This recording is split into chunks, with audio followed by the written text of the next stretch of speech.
When you hear the name North Korea, only one image comes to mind for people all over the world: Kim Jong Un, the man famous for taking madness to its peak.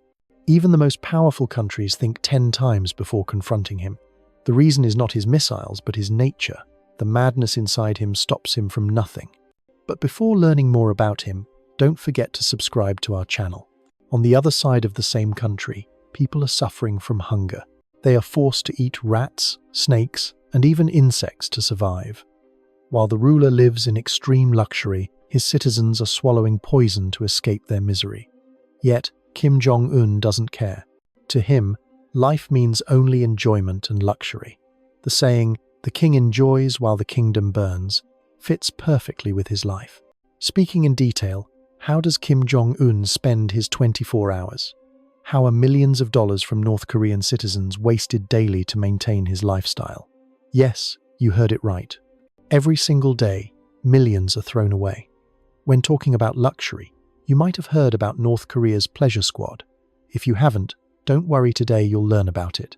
When you hear how this system works, you'll be shocked. Kim Jong Un's day doesn't begin with the morning sunrise. It starts with luxury bed sheets, imported beds from Europe, and many extravagant comforts. His bed isn't something bought from an ordinary furniture shop. It's specially crafted in another country from rare wood, designed only for him. It is not imported from any local furniture shop, but crafted in another country from special wood. The bedsheets used on it alone cost thousands of dollars. While ordinary citizens struggle every night to find a place to sleep, Kim rests comfortably on his luxurious bed. Hearing this, you might think he sounds like a movie villain, but no, this is a real-life character. His name is Kim Jong Un. While common people in North Korea wake up reluctantly to the sound of a weak alarm, the dictator wakes up in a very different way. As soon as he opens his eyes, 2 beautiful women stand before him, smiling sweetly and saying, "Good morning." That's how his day begins, not with sunlight, but with luxury and service. Once Kim Jong Un steps out of bed, his shoes are not ordinary. They are super premium, imported designer shoes from Arab countries. And the most surprising part, the same women put them on for him. You'll be stunned by their price. While normal designer shoes might cost a few $100s, Kim's special custom-made pair costs up to $25,000, worn only for his morning routine. You might wonder, why do women have to put on his shoes? The answer lies in a dark story. Once, male attendants were assigned this job, but one day, a man accidentally put his shoes on the wrong feet. Kim's rage exploded instantly. The men were thrown out of his chamber, and the next day, they were never seen again. Not at work, not in records. In North Korea, a single mistake can erase a life. That day proved it. You may have heard stories of ancient kings who kept private chambers filled with women, the times harem asterisk, where they could summon anyone at will. Those tales were supposed to stay in history books. Unfortunately, in some places, that history never ended. The most terrifying example is Kim Jong Un himself. Though the 20th century is long gone, he still lives as if trapped in another era. For his pleasure, a secret unit was created known as the Pleasure Squad. This is no rumor. The truth has come out through people who once served in his palace security. The age of the girls selected for this squad is horrifyingly young. They are specially trained to serve the dictator in whatever way he demands. They are given special training to serve the dictator. Kim can summon anyone he wants, whenever he wishes. Once a girl is chosen, her life is never the same again. The moment she hears the words, "you have been called," her entire world stops because she knows that the coming night might be the longest and most terrifying night of her life. But the suffering doesn't stop with her. If the dictator is even slightly displeased, not only the girl but her entire family can be erased. In North Korea, opposing authority means losing your very existence. Imagine if a soldier dared to expose such horrors to the world. What would happen to him? It is said that Kim once had a soldier thrown alive into the palace fish tank filled with sharks. Yes, a living human being, tossed among sharks like in a movie. But this wasn't fiction, it was reality. Kim Jong Un did this. If Kim's life could be described in one line, it would be this: When a man's luxury becomes divine, even God bows to his will. The women working in his luxurious palace are not there for decoration, they are assigned with a purpose, to fulfill Kim's every mood, every desire, every moment. He usually bathes alone, but when he's in a good mood, women are assigned to bathe him. They wash him, dry him gently with soft towels, and then help him dress. Yes, his clothes are not normal or simple. Every day he wears newly designed outfits, created by professional designers, and the same women help him put them on. Afterward, Kim goes for breakfast.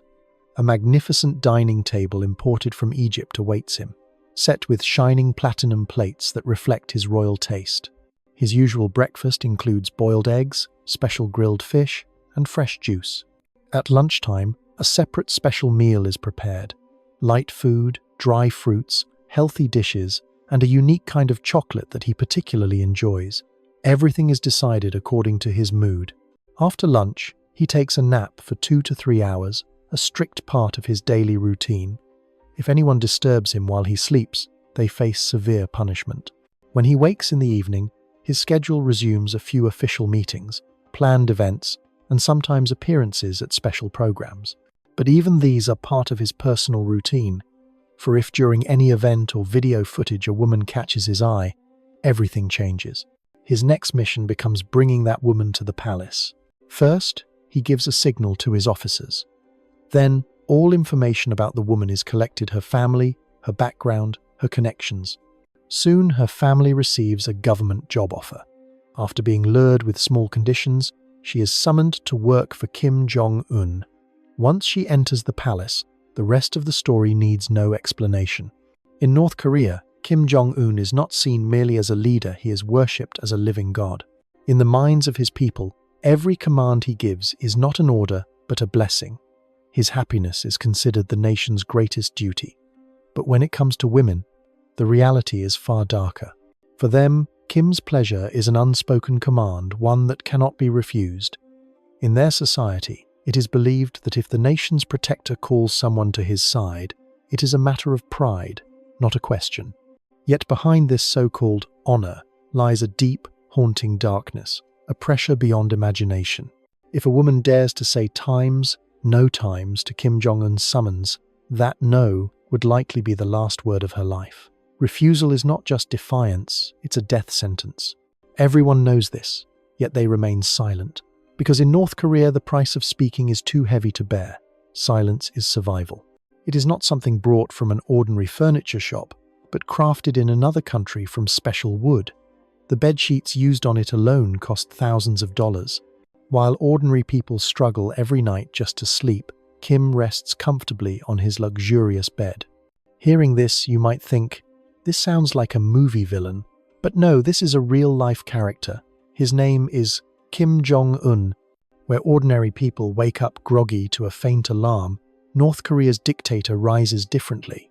When he opens his eyes, 2 beautiful women are already standing before him. Their job is to be present before the boss wakes, and, the moment Kim opens his eyes, greet him with a sweet good morning. After that, the real morning enjoyment begins. As soon as Kim steps out of bed, the shoes he puts on are not normal. They are super premium, Belga-style shoes specially imported from Arab countries. The notable thing is that the same women put them on his feet. You would be stunned by the price of these shoes.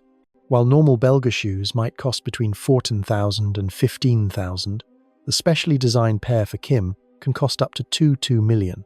Yes, $2 million for a single pair of shoes, and only for wearing in the morning.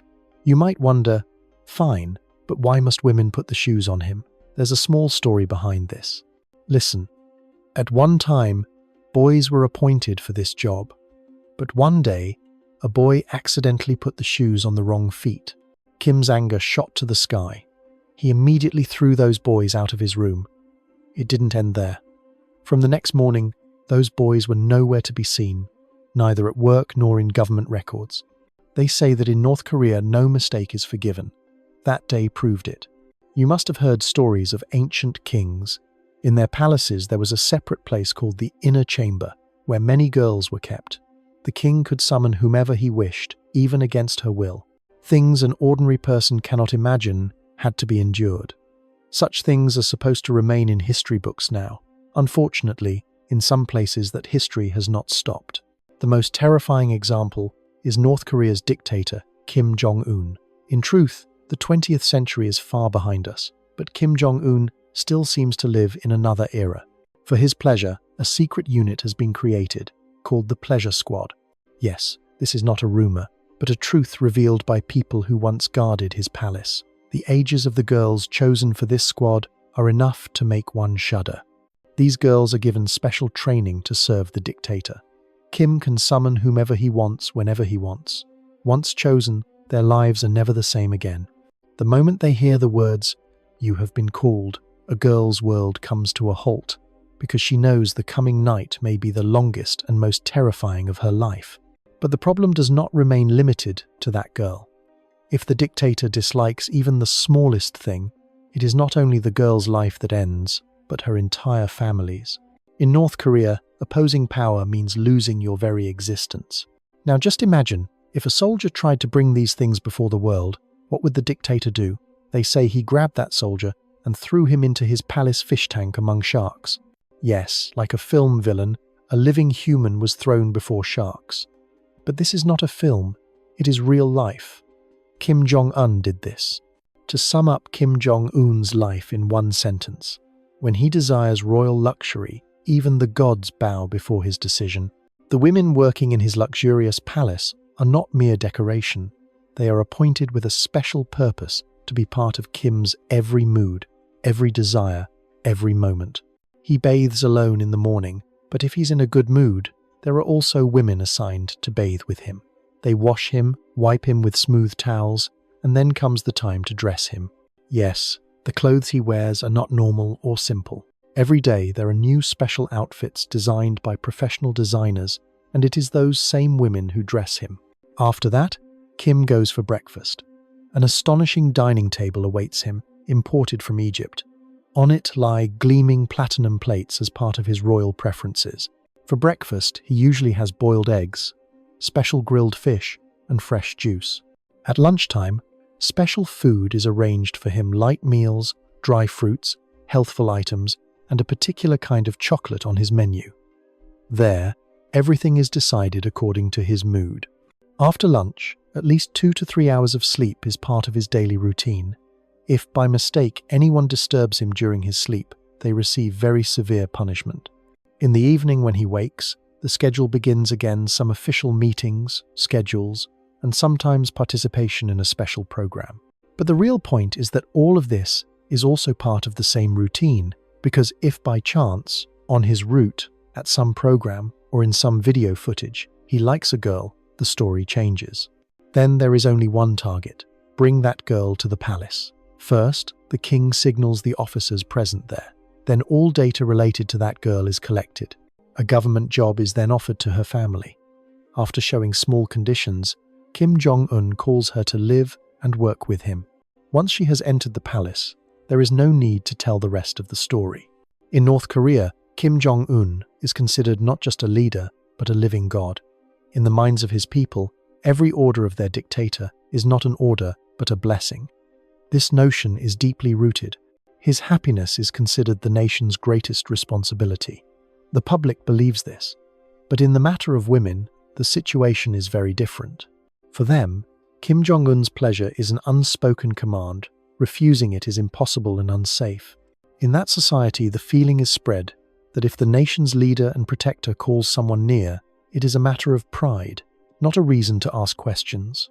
But the truth is that behind this pride lies a darkness. It is a pressure beyond ordinary human imagination. If a girl receives an order to come to Kim Jong Un and she refuses, that refusal would likely be the last thing she ever says. Saying no, there is not just refusal, it is directly denying one's own life. So there is no option for no at all. The girls know everything, yet they remain silent because the price of speaking is too heavy to pay. Therefore, they all choose silence as the better option. This story is not only about power, but about a mindset against humanity. On one hand, the country is on the brink of economic ruin. On the other, Kim Jong Un's lifestyle is like that of the world's richest rulers. What, in fact, Is North Korea's real financial source? The common answer is nothing legal. Chinese media say North Korea runs a worldwide secret smuggling network. Arms deals, international drug supply, certain secret technical deals, all a part of Kim Jong Un's luxurious life. Now let's talk about the tyrant's nights. According to Chinese media reports, Kim Jong Un spends $30 million every year just to import wine. What does he drink? His taste is not for normal brands. He prefers wine bottles that cost thousands of dollars, and those same bottles sit on his dining table every night. Speaking of food, even his meals display royalty. He is particularly fond of an Italian dish called Parma ham. To make this dish, he has a special European chef appointed solely for Kim. After dinner, one more thing is added to his daily routine: a light walk and cigarettes. His cigarettes are special too. A single box costs more than what an ordinary North Korean earns in an entire month. All in all, when the whole world is preparing to sleep and the night grows deeper, that is when the final stage of Kim Jong Un's daily routine begins sleep. But even that sleep is not like any ordinary person's. After returning from his walk, he goes to his beautifully decorated personal room. There, the women chosen for that day are waiting for him. Kim Jong Un is married, this is no secret. His wife is Ri Sol-ju. They have 2 children. Even so, he values his private enjoyment more than spending time with his family. Doctors advised him to stay away from wine and cigarettes. This even became news in North Korean media. But when there is a dictator, how can he follow a doctor's advice? Saying, "I will not quit this habit," he does as he pleases. Here is a question for you. If you were given a chance to live a life like Kim Jong Un's, would you say yes or a firm no? Please tell us in the comments. But before answering, pause for a moment and think about that country where the people are crushed under this dictator, starving for food, longing even for a single meal, where hospitals lack medicine and homes lack hope. Now think, is this not only dictatorship but also one of the greatest crimes against humanity? Tell us what you think in the comments. If you like this video, like it, share it, and subscribe.